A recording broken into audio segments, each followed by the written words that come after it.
ओम नमो नारायण स्वामी जी, हरिओम हरिओम।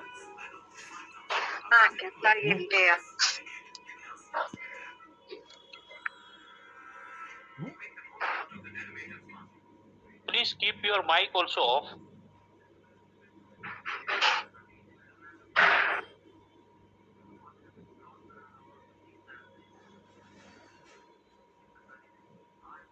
अच्छा, हरिओम हरिओम हरिओम हरिओम। ओम नमो नारायण। ओम नमो नारायण स्वामी जी। ओम मैं कह रहा हूँ अगर टाइम का इशू नहीं है, अगर मतलब आपको लगे 9:30 के बाद में और 5-10 मिनट कोई सब्जेक्ट चल जाओ तो चलना दे। मतलब सब्जेक्ट वो नहीं है कि कोई उसके बाद तो किसी का कुछ है नहीं। ठीक है, कई बार फ्लो में कोई चीज चल रही है तो ठीक है, डिपेंड करता। ठीक है, ठीक है, बिल्कुल ठीक है। फिर प्रारंभ करें। हाँ जी, शुरू करते हैं। ठीक है।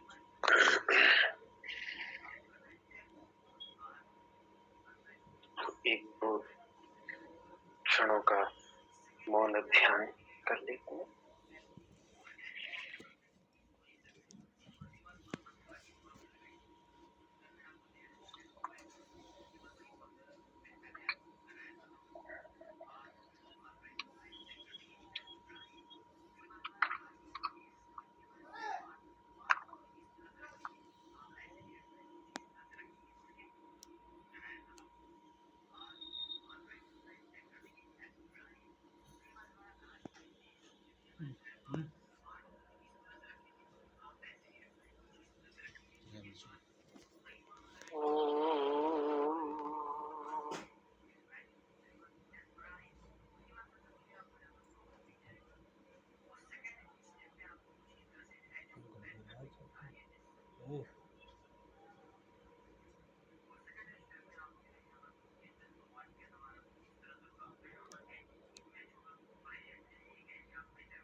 ओम पार्थाय प्रतिबोधितान् भगवता नारायणे स्वयं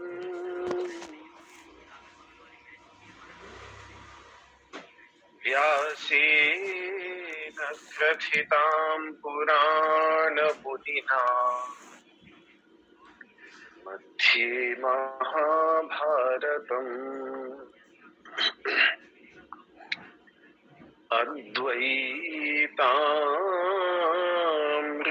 अद्वैतामृतवर्षिणीं भगवतीम् अष्टादशाध्यायिनी अम्ब त्वामनुसन्दधामि भगवद्गीते भवद्वेषिणी नमोऽस्तु ते व्यासविशालबुद्धे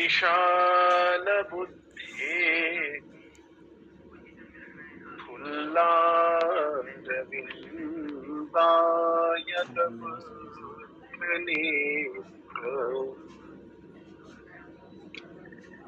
येन त्वया भारततैलपूर्णः प्रज्वालितो ज्ञानमयः प्रदीपः प्रपन्नपारिजाताय स्तोत्रवेत्रैकपाणये ज्ञानमुद्राय कृष्णाय गीतामृतदुहे नमः। ॐ शान्ति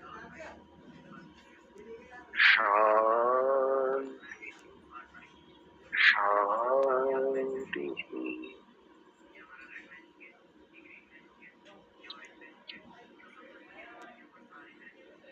ओम नमो भगवते वासुदेवाय।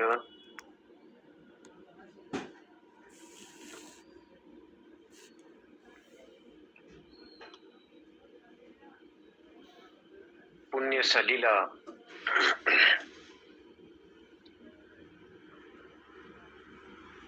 मां गंगा के पवित्र पावन तट पर बैठकर आज प्रातः इस गीता जयंती समारोह का शुभारंभ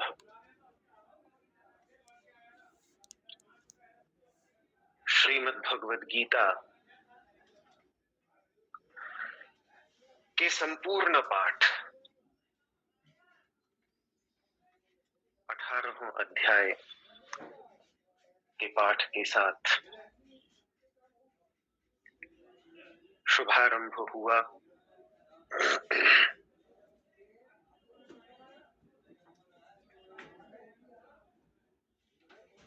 और अब श्रीमद् भगवद गीता के कुछ महत्वपूर्ण बिंदु, श्रीमद् भगवद गीता के विषय में कुछ चर्चा जो सरल भाषा में हमारे समझ में आ जाए, ग्राह्य हो, जीवन में उतार सकें, ऐसी कुछ चर्चा मैं आपके सामने रखने जा रहा हूं।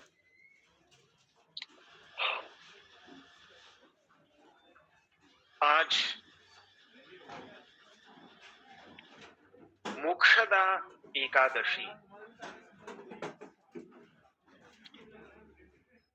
का बहुत ही महत्वपूर्ण दिन है।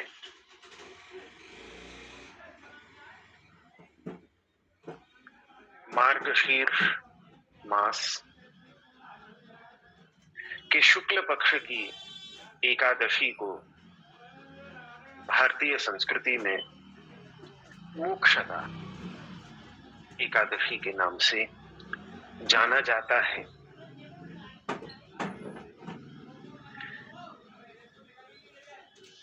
भाद्रपद मास की कृष्ण पक्ष की अष्टमी के दिन तो भगवान श्री कृष्ण का अवतरण हुआ, पर गीता जी का अवतरण, गीता का उपदेश मार्गशीर्ष शुक्ल एकादशी को हुआ, जहां कृष्ण जन्माष्टमी के सुअवसर पर भगवान की रहस्यमयी बाल लीलाओं की चर्चा की जाती है। उन बाल लीलाओं का विस्तृत रहस्य बतलाया, जिस प्रकार से श्रीमद् भागवत महापुराण के अंतर्गत उसकी चर्चा जहां की जाती है, तो आज के दिन श्रीमद् भगवत गीता का पारायण करके भगवान श्री कृष्ण के मुख से निकले हुए जो उनके उपदेश हैं, उन उपदेशों की चर्चा, उन उपदेशों का चिंतन, उन उपदेशों का विचार, उन उपदेशों का ध्यान आज के दिन किया जाता है। गीता जयंती मनाते ही इसीलिए हैं क्योंकि श्रीमद् भगवत गीता को केवल एक ग्रंथ नहीं बल्कि माता का स्थान भारतीय संस्कृति के अंतर्गत दिया जाता है। इसीलिए अभी जो ध्यान के श्लोक भी मैंने प्रारंभ में बोले, तो उसमें अम्ब त्वाम अनुसंदधामि भगवत गीते भवद्वेषिणी, हे अम्ब, हे माता, हे भगवत गीते माता, मैं आपका अनुसंधान करता हूं, आपका चिंतन करता हूं। अनुसंधान का अर्थ होता है कि श्रवण करने के बाद उसको धारण करना। अनु का अर्थ होता है बाद में, पहले श्रवण करें, जैसे सुबह श्रवण किया, अब श्रवण कर रहे हैं, तो श्रवण ठीक ठीक हुआ हो तो मनन और निधिध्यासन, ये दोनों अवश्य अपने आप ही होंगे। तो श्रवण करने के बाद जो मनन और निधिध्यासन होता है उसी को ही अनुसंधान। तो हे मां, मैं आपका अनुसंधान करता हूं, अर्थात आपका श्रवण करने के बाद आपका मनन और आपका चिंतन करता हूं। तो भगवत गीता को एक माता का स्थान दिया, यही तो कारण है। वैसे देखिए, संस्कृत में गीत शब्द जो है, और हिंदी में भी, हिंदी में ले लीजिए, संस्कृत में ले लीजिए, गीत शब्द जो है वो नपुंसकलिंग शब्द है, लेकिन चूंकि यहाँ माता का नाम बन गया है इसीलिए गीता। अन्यथा कहीं भी श्रीमद् भगवत गीता के लिए जो गीता शब्द का प्रयोग है, इसके अतिरिक्त कहीं भी आपको संस्कृत साहित्य में गीत शब्द स्त्रीलिंग में नहीं आएगा। क्यों? क्योंकि उसे एक माता का स्थान दिया गया, और माता का स्थान इसीलिए दिया गया कि श्रीमद् भगवत गीता की जो भाषा है वो कुछ ऐसी ही है, बहुत ही प्यार से, क्योंकि वैसे भी एक मित्र दूसरे मित्र से बोल रहा है, तो कहीं कोई बात थोपी नहीं गई, बल्कि अंत में भी भगवान श्री कृष्ण ने इतना कह दिया कि देखो, विमृश्य एतद अशेषेण, जितनी बात मैंने कही इसको अच्छे से सोच लेना, अच्छे से समझ लेना, और जब इसका अच्छी प्रकार से चिंतन कर लो, जब इसका अच्छी, पहले तो ध्यान से सुन लो, ध्यान से सुनने के बाद, इसीलिए पूछा भी उन्होंने कि कच्चे देत श्रुतम पार्थ, हे पार्थ कुछ सुना तुमने मैंने क्या कहा? इस सुनने के बाद करना ही है, ऐसा आग्रह गीता का नहीं है। गीता का आग्रह इतना है कि भाई एकाग्र चित्त रख कर सुन लो। तो भगवान ने इसीलिए पूछा कि कच्चे देत श्रुतम पार्थ त्वया एकाग्रेण चेतसा, एकाग्र चित्त के साथ में कुछ सुना कि नहीं सुना, इतना तो आग्रह है भगवान का कि भाई एकाग्र चित्त को एकाग्र करके सुन लो एक बार, और सुनने के बाद ऐसा नहीं कि एक कान से सुना और दूसरे कान से निकाल दिया, उसके बाद उसका विमर्श,